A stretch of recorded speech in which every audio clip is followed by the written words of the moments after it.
sahlan fi Jamiati Muslimina Indonesia.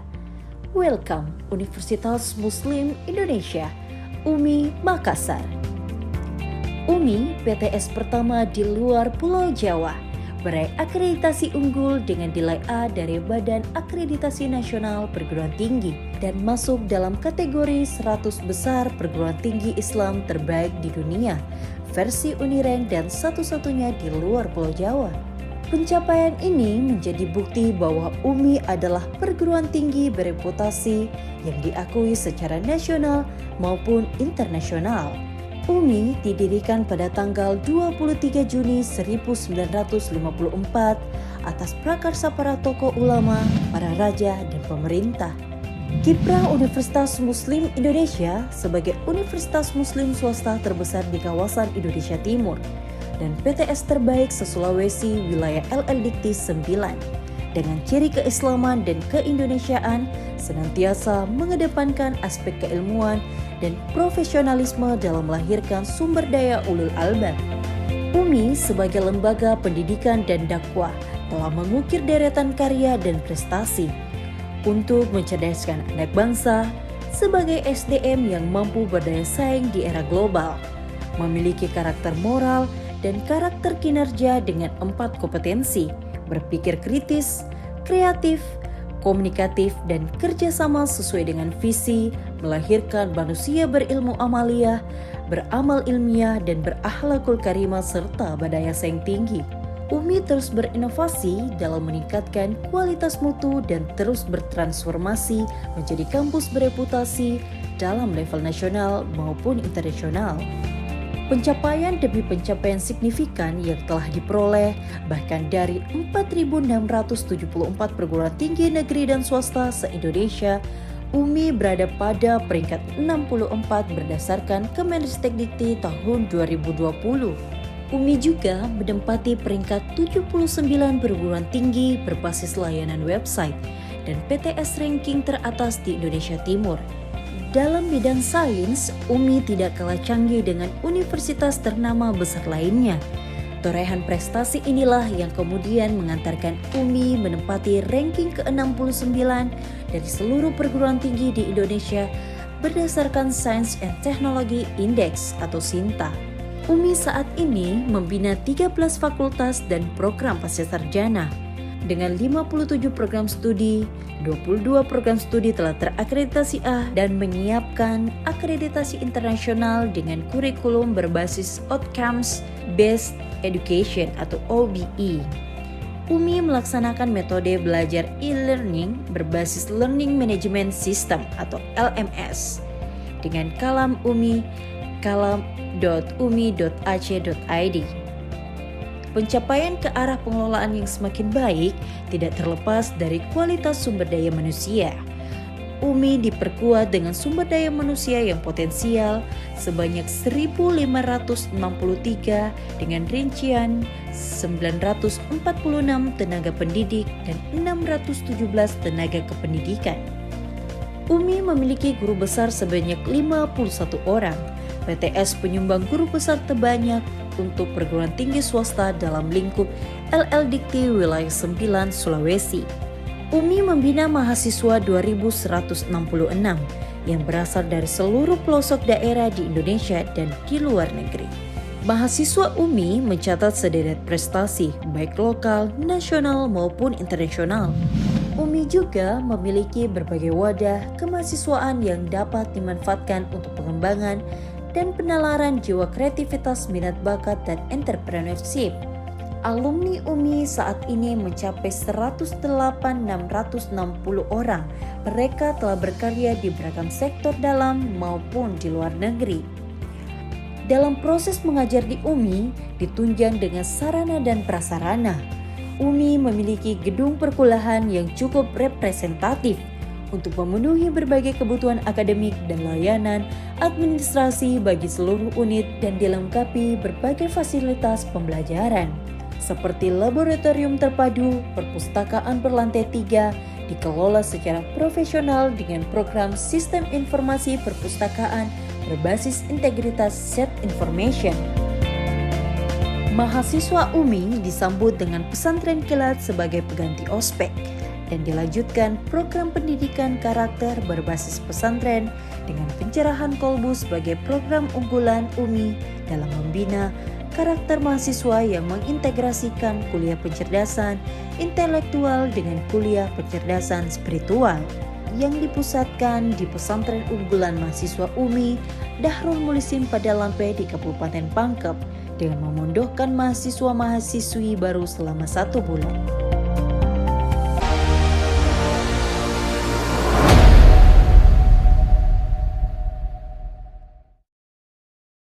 Sebagai negara agraris dan memiliki wilayah yang luas, Indonesia adalah negara yang dianugerahi oleh kekayaan alam yang tidak pernah ada habisnya.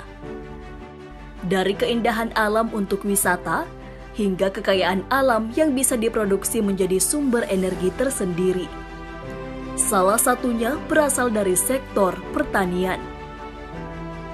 Perkembangan pertanian di Indonesia yang memiliki prospek dan berjalan sangat baik hingga saat ini bukan berarti tidak ada tantangan. Tantangan yang dihadapi tidak hanya terbatas pada cara meningkatkan efisiensi dan produktivitas, tetapi juga pembangunan sumber daya manusianya. Sektor pertanian membutuhkan tenaga muda yang menguasai teknologi dan ilmu pengetahuan, agar sektor pertanian tanah air dapat bersaing dan menjadi percontohan untuk negara lain, serta Indonesia dapat menjadi lumbung pangan dunia. Oleh karena itu, Fakultas Pertanian Universitas Muslim Indonesia hadir untuk mewujudkan cita-cita tersebut. Sejalan dengan visi Fakultas Pertanian UMI, yaitu sebagai pengembangan sumber daya manusia SDM yang profesional, unggul, dan berdaya saing dalam bidang pertanian berkelanjutan, yang memiliki jiwa kewirausahaan dan berjati diri Islami pada tingkat nasional tahun 2020 dan internasional 2030. Informasi-informasi bahwa Fakultas Pertanian masih banyak diminati oleh masyarakat. Untuk itu, UMI pada saat tahun 1997 bukan hanya membuka Fakultas Pertanian, tetapi ada beberapa fakultas yang seumur atau sama dengan bersamaan dengan dibukanya Fakultas Pertanian UMI, yaitu termasuk Fakultas Perikanan dan Fakultas Teknologi Industri. Fakultas Pertanian UMI terdiri dari 2 program studi, yaitu program studi agroteknologi dan program studi agribisnis, yang masing-masing telah terakreditasi A. Pada program studi agroteknologi, mahasiswa diberi bekal kemampuan dalam penerapan dan pengembangan teknologi dalam pengelolaan sumber daya hayati dan pertanian. Studi agribisnis, mahasiswa diberi bekal pengetahuan dan kemampuan dalam pengelolaan lingkup pemasaran atau tata niaga produk-produk pertanian dan bisnis serta kewirausahaan. Kedua program studi ini dikembangkan dengan pemberian bobot nilai tambah tentang kemandirian usaha atau kewirausahaan dan keislaman, sehingga alumni diharapkan dapat berkiprah dalam pengembangan wirausaha mandiri dan pemikiran Islam serta dakwah Islamiyah. Masih sekarang Fakultas Pertanian sudah mendapatkan peringkat akreditasi atau mendapatkan kepercayaan dari BANPT sebagai program studi yang mendapatkan nilai akreditasi A. Dan di 2 program studi sekarang, yaitu agroteknologi dan agribisnis, semuanya nilai A akreditasinya. Jadi satu-satunya Fakultas Pertanian yang ada di kawasan Indonesia Timur, yaitu hanya Fakultas Pertanian UMI yang mendapatkan dua-duanya akreditasi A dari BANPT.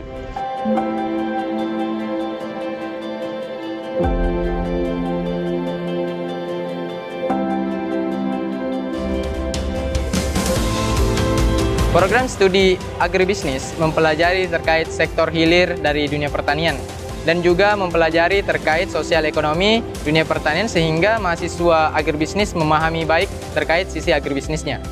Mahasiswi dari agroteknologi mempelajari tentang ilmu tanah, agronomi, hama dan penyakit tanaman.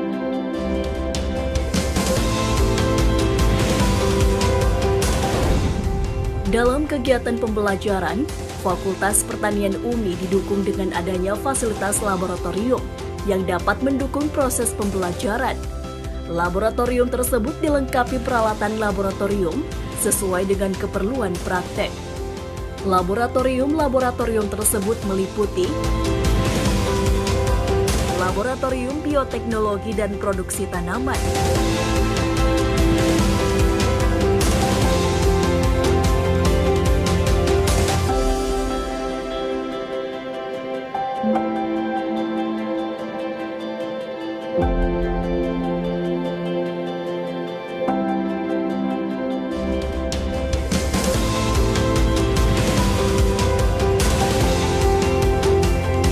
Laboratorium Kultur Jaringan,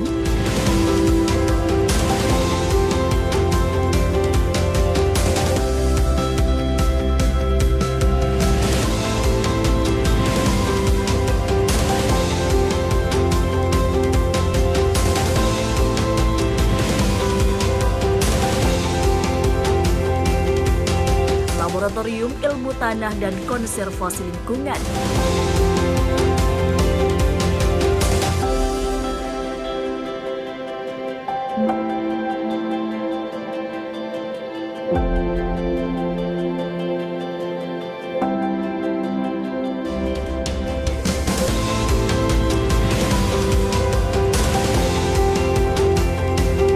Laboratorium Teknologi Pasca Panen,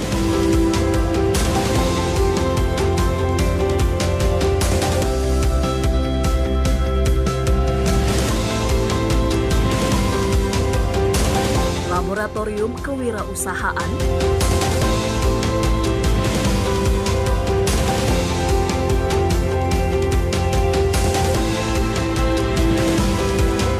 Laboratorium Hama dan Penyakit,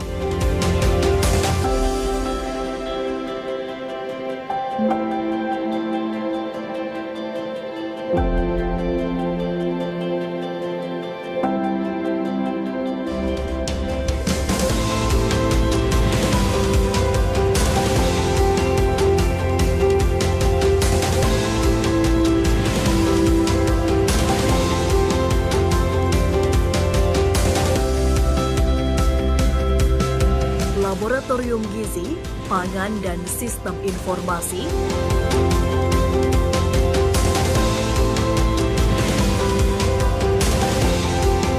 Lab Plasma Nutfah,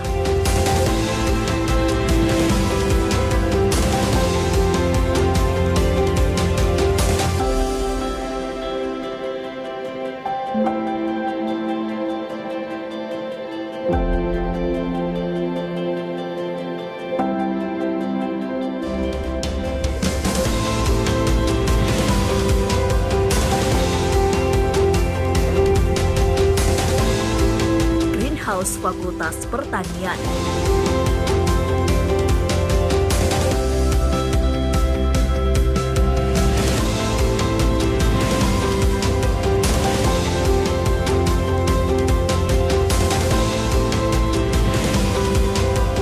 Selain itu, Yayasan Wakaf Universitas Muslim Indonesia UMI melalui Fakultas Pertanian tengah mengembangkan perkebunan agrowisata religi di Desa Padang Lampe, Kecamatan Marang, Kabupaten Pangkep.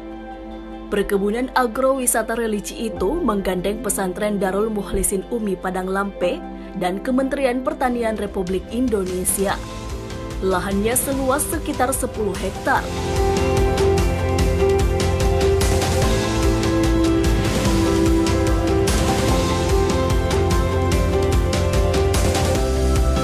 Selain untuk menunjang pendidikan mahasiswa, kebun agrowisata religi ini juga disediakan untuk masyarakat. Berbagai jenis tanaman yang ada di kebun agrowisata Padang Lampe, antara lain durian otong, rambutan jenis lengkeng, jeruk pangkep, nenas, rambutan, papaya, duku, pisang, nangka, alpukat, dan masih banyak tanaman buah-buahan lainnya.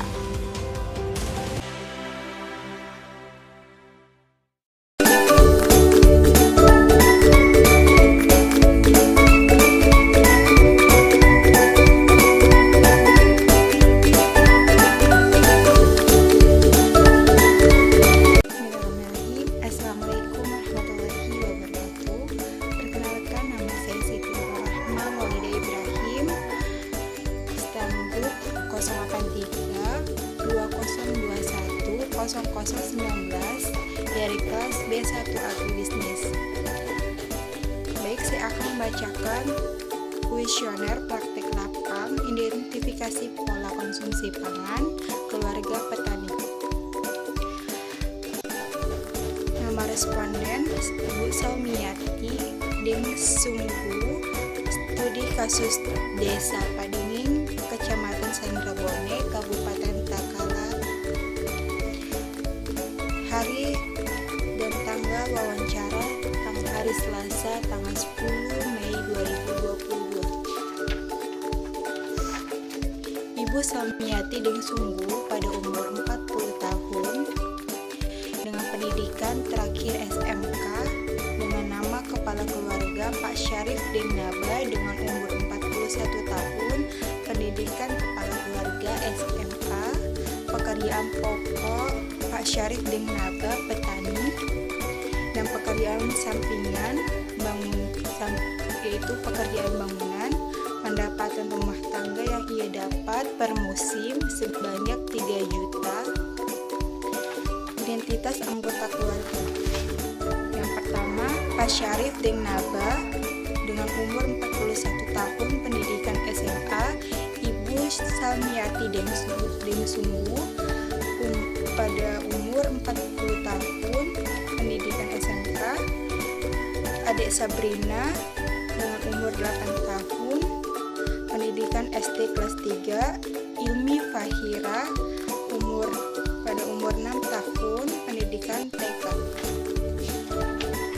Deskripsi pola konsumsi pangan anggota keluarga. Pada waktu pagi hari, jenis makanannya atau jenis pangan yang berupa telur, nasi, dan mie. Pada siang hari, jenis makanannya berupa ikan, nasi, dan sayur atau mie. Begitu pula dengan malam, berupa ikan, nasi, dan sayur atau mie. Stabilitas ketersediaan pangan.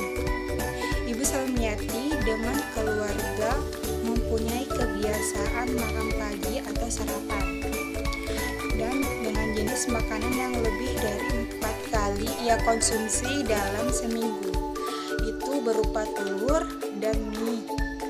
Ibu keluarga Salmiati ini makan dalam 3 kali sehari, yaitu pagi, siang, dan malam. Alhamdulillah, ia merasa cukup dalam ketersediaan makanan yang telah ia siapkan di rumahnya.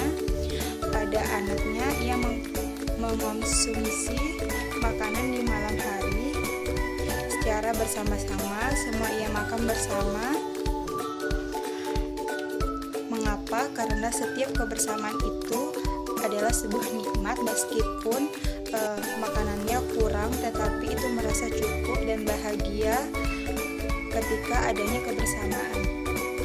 Pada anaknya, biasanya ia mempunyai kebiasaan. Pada anaknya dia tidak mempunyai kebiasaan jajan, masuk ke akses memperoleh pangan. Ibu Salmiati ini mempunyai lahan sendiri. Lahan tersebut ia tanami berupa jagung, dan seandainya ia tidak mempunyai lahan, ia akan mendapatkan bahan pangan dengan cara membeli bahan pangan tersebut. Dan Ibu Salmiati ini mempunyai cadangan makanan berupa beras, jagung, maupun lombok yang ia tanami sendiri. Semisal Ibu Salmiati tidak mempunyai cadangan makanan, upaya yang ia akan lakukan adalah ia akan berusaha untuk mencarinya hingga mendapatkannya, dan mendapatkan bahan pangan dengan cara membelinya di pasar sendiri. Dan Ibu Salmiati ini melakukan variasi dalam menu sehari-harinya berupa mie, telur, tempe, tahu, dan ikan. Ibu Salmiati ini mempunyai kebiasaan di lingkungan keluarganya untuk saling memberi ataupun tukar-menukar berupa bahan pangan yang belum diolah, berupa padi yang dipertukarkan oleh keluarganya ataupun oleh masyarakat yang membutuhkannya. Sekian, terima kasih. Assalamualaikum warahmatullahi wabarakatuh.